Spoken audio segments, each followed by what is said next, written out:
Hello friends. CEP paper 2 का जो portion चल रहा था उसका ये पार्ट नंबर 6 है ना। देखो अब तो एग्जाम में ऑलमोस्ट 8-9 दिन बचे हैं, ठीक है। अब ऐसे में मेरी ऑलमोस्ट आपकी तैयारी पूरी हो चुकी होगी, बट जैसे कि मैंने आपको बोला था कि मैं आपको 10 ऐसे आर्गूमेंट आपको दूंगा जो आपकी रिपोर्ट में इनडायरेक्टली बट ऐसे में और आर्गूमेंट में आपको डेफिनेटली वो हेल्प कर जाएंगे। ये बेसिकली ब्रॉड एरियाज है जो कवर करते हैं। आज का जो टॉपिक वो बेसिकली सोशल मीडिया पे बेस्ड है। बेसिकली सोशल मीडिया चूँकि हमेशा न्यूज़ में रहता है और हमेशा रिलेवेंट ही रहा है, बट इस बार जो अलग एंगल निकल के आता है वो ये कि social media influencers are eroding traditional values. तो उस पर मैंने बनाया है बेसिकली, है ना।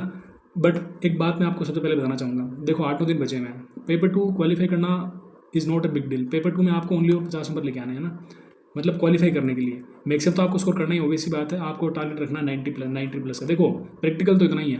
बाकी लोग कहते हैं कि 100 110 है ना, उतने लेके आओ, बट मैं कहता हूँ कि 90+ का स्कोर आप एटलीस्ट लेके आओ। उतनी तैयारी आपको होनी चाहिए, आपकी तैयारी होनी चाहिए, है ना। बेसिकली आपको कभी कभी क्या होता है कि आप पेपर में आपको सब कुछ आता है, उसके बाद भी आपको लगता है कि यार कुछ न कुछ जैसे छूट जाएगा, मेरा पेपर कंप्लीट नहीं हो पा रहा। तो आपको एक मैं एडवाइस देता हूँ कि मैंने लास्ट टाइम जब मेरा पेपर था तो मैंने 2.5 घंटे में पूरा पेपर कंप्लीट कर लिया था। स्ट्रेटेजी क्या थी कि पहले ग्रामर करनी है आपको, ठीक है। उसके बाद आपको पैसेज या प्रिसाइज करनी है ना।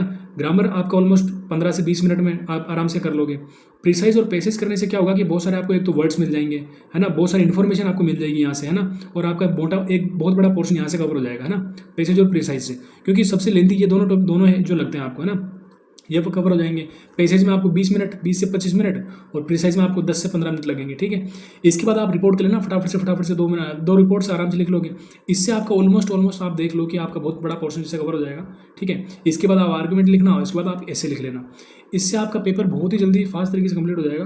और टाइम मैनेजमेंट सीईपी पेपर 2 में बहुत ज़्यादा जरूरी है। टाइम बहुत कम पड़ जाता है बच्चों को, उनका पेपर कंप्लीट नहीं हो पाता, इसलिए भी वो पीछे रह जाते हैं। सो मे बी इस पर मैं एक डिटेल वीडियो लेके आ जाऊँगा भले आप कहोगे तो। बट हाँ, आपको पेपर 2 को बहुत ही अच्छे से डील करना है। छूटना एक भी क्वेश्चन नहीं चाहिए। आप एक बात ध्यान रख लो कि छूटना एक भी क्वेश्चन नहीं चाहिए। तो चलो आज की वीडियो को अपन शुरू करते हैं। हमारा टॉपिक है कि सोशल मीडिया इन्फ्लुएंसर्स, आजकल के जो सोशल मीडिया इन्फ्लुएंसर्स हैं वो क्या कर रहे हैं, हमारे ट्रेडिशनल वैल्यूज़ को क्या कर रहे हैं, इरोड कर रहे हैं। हमारा आर्गुमेंट ये है बेसिकली, हमको इसको ऑफेंड करना, डिफेंड करना, दोनों करना है। इंट्रोडक्शन क्या है कि in today's digital age social media influencers have been powerful opinion shapers. कि आज के सोशल मीडिया के युग में जो सोशल मीडिया इन्फ्लुएंसर्स वो एक पावरफुल ओपिनियन शेपर्स हो गए, बन गए, ठीक है। With millions of followers their content influence not just consumer behaviour but also social thinking. कि वो इतना बड़ा पब्लिक फॉलोइंग उनको करती है ना, उनको इतने लोग फॉलो करते हैं, उससे क्या होता है कि न केवल कंज्यूमर का बिहेवियर, जो उपभोक्ता उनका बिहेवियर प्रभावित होता है, बल्कि सोशल थिंकिंग भी चेंज होती जाती है, ठीक है। This raises a vital debate, are influencers diluting traditional values और सिंपली इवॉल्विंग। तो ये बेसिकली क्या कर रहा है कि ये एक डिबेट धीरे धीरे आ रही है कि क्या जो सोशल इन्फ्लुएंसर्स हैं वो हमारे ट्रेडिशनल वैल्यूज़ को बर्बाद कर रहे हैं या फिर ये एक नया उभरता हुआ केवल मात्र एक फिनोमिना है। तो उस पर अपने को बात करनी है। तो आइए शुरू करते हैं। इसके आर्गुमेंट फेवर में क्या हो सकते हैं। तो सबसे पहले अपन क्या करेंगे, इसके फेवर में बोलेंगे कि हाँ सोशल मीडिया इन्फ्लुएंसर जो है बेसिकली क्या कर रहे हैं, हमारी ट्रेडिशनल वैल्यूज को क्या कर रहे हैं, इरोड कर रहे हैं। तो पहला पॉइंट तो ये है कि प्रमोटिंग मटेरियलिज्म, वो मटेरियलिज्म को प्रमोट कर रहे हैं, है ना। दूसरा ग्लोरीफाइंग रिबेलियन को अपन इसको डिटेल में पढ़ेंगे, बट मैं पहले आपको 5 पॉइंट बता देता हूँ। प्रमोटिंग मटेरियलिज्म को प्रमोट कर रहे हैं वो। ग्लोरीफाइंग रिबेलियज्म की जो बेसिकली दुश्मनाई होती है बेसिकली उसको बढ़ा रहे हैं, उसको ग्लोरीफाई कर रहे हैं। तीसरा है डिसरेस्पेक्टिंग कल्चर, है ना, डिसरेस्पेक्ट कर रहे हैं कल्चर की, ट्रेडिशनल वैल्यूज को हाइपर कर रहे हैं। इसका मतलब क्या, डिसरेस्पेक्ट ही कर रहे हैं वो। चौथा है कैजुअल रिलेशनशिप ट्रेंड, कि हाँ चलता है वाली रिलेशन, कि हाँ कोई बात नहीं, हो जाता है ऐसा वैसा, वैसी वाली कैजुअल रिलेशनशिप चल रही है, उसका ट्रेंड चल रहा है कि जिसमें कोई वैल्यूज नहीं है, वो कहीं उसकी लॉन्जिविटी कहीं नहीं है उसकी। पांचवा है कि वल्गरिटी इन कंटेंट, कि अब इतना इन्फ्लुएंस कर रहे हैं कि वो अगर वल्गर कंटेंट भी अगर दिखा रहे हैं फिर भी जो सोसाइटी उसको कंज्यूम करे जा रही है। तो ये 5 पॉइंट है। अपन इसको डिस्कस, अब इसको शुरू से अपन डिटेल में डिस्कस करते हैं कि promoting materialism, main influencers focus on luxury looks and lifestyle with shift focus from simplicity and humanity core traditional values. कि वो क्या करें, लग्जरी और लुक्स वाली लाइफस्टाइल को फॉलो प्रमोट करें, जिससे फोकस शिफ्ट होकर क्या हो जा रहा है, सिंप्लिसिटी और ह्यूमैनिटी को क्या ताक में रख दिया जा रहा है। इससे ट्रेडिशनल वैल्यूज क्या हो रही है, इरोड हो रही है। जैसे कि unboxing videos and brand promotion dominate youth content के नाम पे क्या हो रहा है, अनबॉक्सिंग वीडियोस जो बिना जिनका कोई रिलेवेंस भी नहीं, वो उस तरह की वीडियोस आ रहे हैं। तो इस तरह की जो बात हो जा रही, प्रमोटिंग मटेरियलिज्म को प्रमोट कर रहे हैं। जिनकी नीड भी नहीं है उनको भी आप खरीदते हो, तो वो क्या है, प्रमोटिंग मटेरियलिज्म को प्रमोट करना ही है बेसिकली। दूसरा point glorifying rebellism, same content normalizes rebellion against parents elder teachers in the name of freedom. कि फ्रीडम के नाम पे आप कुछ भी बनाते जा रहे हो, जैसे कि break free reels gaining millions of views, कि ब्रेक फ्री, आपको ब्रेक फ्री है मतलब आप रील्स देखे जा रहे हो कि कुछ भी कंटेंट है जिसका कोई सेंस भी नहीं बनता, वो जैसे कि बच्चे नहीं देखते आप कि मैं थोड़ी रील 15 मिनट रील देख लेता हूँ उसके बाद पढ़ूंगा। तो ये क्या है बेसिकली, ये बेसिकली ग्लोरीफाइंग रिविलियन, वो कुछ भी देखे जा रहे हैं ना कि जो उसको अट्रैक्ट कर रही है वो उसको देखे जा रहा है। So basically break free time ऐसा कुछ फिनोमेना उभर रहा है, राइट। अगेन तीसरा पॉइंट है डिसरिस्पेक्ट एंड कल्चर। ये तो सिंपल सा ट्रेडिशनल वैल्यूज के अगर कोई इरोड कर रहे हैं सोशल इन्फ्लुएंसर, तो पहला अच्छा पॉइंट है ये तो कि डिसरिस्पेक्ट एंड कल्चर, कि जैसे कि ट्रेडिशनल रिचुअल्स, अटायर और प्रैक्टिसेस आर ऑफ्टन मॉक्ड और साइडलाइंड बैकवर्ड्स, कि उनको उनकी मजाक बनाई जाती है। जो जितने भी कल्चर सोशल ट्रेडिशनल जो कल्चर है उनका, उनमें जो भी एक नई कोई पुरानी रीति रिवाज है या वो कुछ भी ऐसी चीज़ हो जो पुराना रीति रिवाज को बताती हो, उसको बैकवर्ड बोला जाता है, तो उसका मजाक बनाया जाता है, उसकी मॉक बनाई जाती है, राइट। चौथा है कि कैजुअल रिलेशनशिप ट्रेंड, कि रिलेशनशिप को कैजुअल बनाया जाता है। जैसे कि many influencer promote short term things और लिव इन, जैसे कि लिव इन रिलेशनशिप आजकल जो चल रहा है ना, वो क्या है बेसिकली कैजुअल रिलेशनशिप ही, और क्या है उसका लॉन्जिट्यूड कुछ है नहीं, आगे उनका भविष्य कुछ नहीं, बट वो चल रहा है। Affecting societies view on marriage and commitments, कि कमिटमेंट कुछ होती है रिलेशनशिप में, कमिटमेंट होती है, ऐसा कुछ आज नजर नहीं आता है कि गर्लफ्रेंड बॉयफ्रेंड बन गए है ना, लिव इन में रह लिए 2-3 साल, उनके बाद पता नहीं भविष्य कहाँ जा रहा है उनका। तो कैजुअल रिलेशनशिप का ट्रेंड जो बढ़ रहा है वो भी बेसिकली सोशल इन्फ्लुएंसर के कारण। ये सब कुछ जो है फ्रीडम ऑफ एक्सप्रेशन और अपनी प्राइवेसी है ना, और आज़ादी, ज़बरदस्ती की आज़ादी के इसमें है। देखो अपन आज़ादी को इस तरह डायरेक्ट डिफेंड नहीं कर सकते, बट बात ये है कि आज कैजुअल रिलेशनशिप को इतना हल्के में लिया जाता है कि मतलब उनका कोई भविष्य नहीं होता, दरअसल बाद में वो बर्बाद हो जाते हैं। बेसिकली ये बात ये है, क्योंकि इंडियन सोसाइटी बहुत कॉम्प्लेक्स है। पांचवा वल्गैरिटी इन कंटेंट, कि अपनी सोशल इन्फ्लुएंसर अपने जो कंटेंट के नाम पे वो कुछ भी दिखाएं, लोग उनको देख जाते हैं। जैसे कि ऑप्शन लैंग्वेज हो जाए है ना, और ड्रेसिंग इन content becoming more common specially among lifestyle influencers, कि जो सोशल इन्फ्लुएंसर जो फॉलो करते हैं, जो बोलते हैं, जिस तरह का पहनते हैं, उनको ही क्या करते हैं लोग, जनता फॉलो करती है, तो वल्गैरिटी इन कंटेंट बढ़ती जाती है। तो सोशल इन्फ्लुएंसर इस तरह से अपने ट्रेडिशनल वैल्यूज को क्या कर रहे हैं, इरोड कर रहे हैं। तो आइए अब अपन इसके अगेंस्ट में चर्चा करेंगे कि अगेंस्ट में किस तरह से social influencer social influencer traditional values को इरोड नहीं कर रहे हैं, कहीं प्रमोट कर रहे हैं, उसके बारे में अपन अब पढ़ेंगे, right.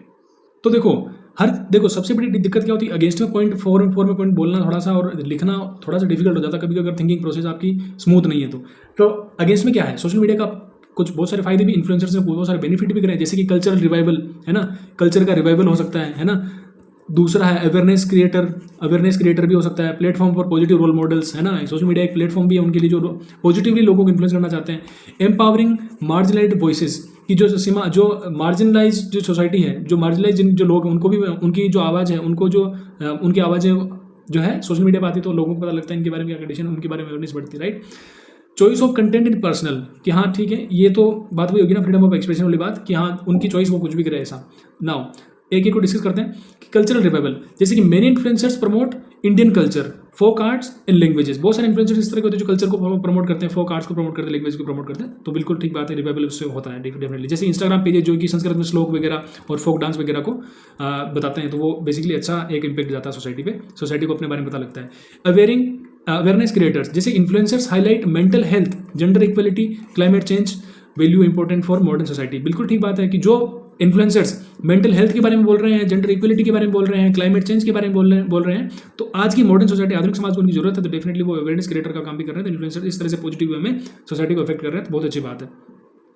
Platform for positive role models, जैसे कि influencers like civil officers, army veterans and teachers sharing disciplines and moral lessons online. जैसे कि बहुत सारे प्लेटफॉर्म तो पॉजिटिव रोल मॉडल्स भी हो सकते हैं जो कि अपनी अच्छी लर्निंग्स को बताते हैं लोगों को, तो उससे सोसाइटी में एक बहुत बड़ा अच्छा मैसेज जाता है ना। एक तो ट्रेडिशनल एजुकेशन होती है, एक जो अनौपचारिक एजुकेशन होती है, तो आदमी को अगर अवेयरनेस इस तरह से आती है सोशल मीडिया के जरिए, तो वो बहुत ही अच्छा रोल प्ले करता है सोसाइटी के अंदर। चौथा है कि एम्पावरिंग मार्जिनलाइज्ड वॉइसेस, उन लोगों की आवाज़ जिनको कोई नहीं सुनता, उनकी आवाज़ यहाँ पे सुनी जा सकती है। Social media allows unheard communities to speak up promoting inclusion, एक और इंडियन वैल्यू, कि सोशल मीडिया ने अनहियर्ड वॉइसेज, जिनकी कोई आवाज़ दबा दी जाती थी, पहले उनके पास कोई प्लेटफॉर्म नहीं था, आज वो प्लेटफॉर्म पे आके बोलते हैं, उनकी आवाज़ सुनी जाती है, उनका समावेशन होता है, बेसिकली इंक्लूजन बढ़ता है, तो एक और इंडियन वैल्यू जो उसको बढ़ावा मिलता है। तो इस तरह से सोशल इन्फ्लुएंसर जो क्या करते हैं, ट्रेडिशनल वैल्यूज़ को मजबूत भी करते हैं। पांचवा है choice of content is personal, कि ठीक है ये भी तो हो सकता है ना कि not all influencers Erode value, कि सभी इन्फ्लुएंसर्स इस तरह के नहीं है कि जो बदतमीजी करते हैं या फिर कुछ भी बना देते हैं, डाल देते हैं कि व्यूज़ के चक्कर में। अच्छे वैल्यू वाले इन्फ्लुएंसर जो बहुत ही ज़्यादा भारतीय समाज की जो वैल्यूज़ हैं उन पर टिके हुए काम करते हैं, उनको भी आप उनको क्यों नहीं देख पा रहे हैं, आप उनको भी देखें ना, कि वो भी तो एक अच्छा काम कर रहे हैं। यूजर्स मस्ट चॉइस रेस्पॉन्सिबली, कि वो तो यूजर की भी रिस्पॉन्सिबिलिटी कि वो देख किसको रहा है, राइट। तो ये बात है, तो choice of content is personal, ये इस तरह का आपका आर्गुमेंट कंप्लीट हो जाता है। सो नाउ कंक्लूजन की बात आती है कि कंक्लूजन को किस तरह बैलेंस्ड वे में लिखा जाए कि सोशल मीडिया इन्फ्लुएंसर्स ने ट्रेडिशनल वैल्यूज को इरोड करते हैं, ठीक है, अपन ने उसके उसके अगेंस्ट फोर में बोला, उसके अगेंस्ट में बोला।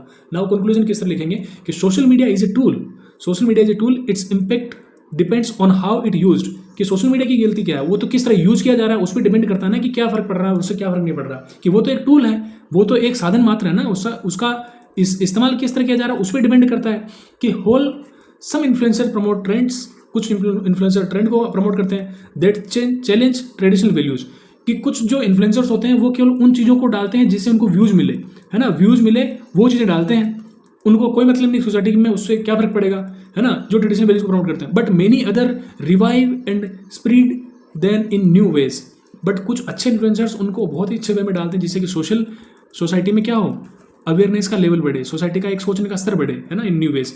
ए balanced and mindful approach is key, कि बैलेंस्ड और माइंडफुल अप्रोच इज की, कि जो जनता है उसको भी समझना पड़ेगा कि उसको क्या कंटेंट देखना है। तो इस तरह की आपकी सोशल मीडिया की जो है जो सोशल मीडिया इन्फ्लुएंसर जो सोसाइटल वैल्यूज़ है, जो ट्रेडिशनल वैल्यूज़ उनको इरोड कर रहे हैं, तो कौन कर रहे हैं कौन नहीं कर रहे हैं, उनको 4 ऑर्गेनाइज में आपका आर्गुमेंट जो है कंप्लीट होता है। आपके 2-3-4 आर्गुमेंट हो रहे हैं, मैं उनको अब जल्दी ही लेकर जाऊँगा क्योंकि अब ज़्यादा टाइम रहा नहीं अपने पास में, है ना। देखो मैंने कब का लिख चुका था मैं इसको, बट मैं इसको लेट शेयर कर पा रहा हूँ क्योंकि कुछ रीजंस थे मेरे। So keep it up, paper 1 पे अच्छा ध्यान दो। अब इस टाइम पे आप क्या कर सकते हो, मेरी एक अच्छी एडवाइस रहेगी आपको, पेपर 1 के करंट अफेयर के जो मैराथन वीडियोज है ना, उन वीडियोज़ को देख डालो, जो बड़े बड़े वीडियोज उनको। और इस तरह पेपर 2 के अगर कोई कंटेंट सेग्रीगेटेडली बना रहा है कोई, तो उसको आप देख डालो, बट आप देखो माइंडफुली आपको ऑब्जर्व करना है, आपको पेपर किस तरह अटेम्प्ट करना है, right. So all the best from my side, I hope you will definitely get with flying colours. Thank you so much.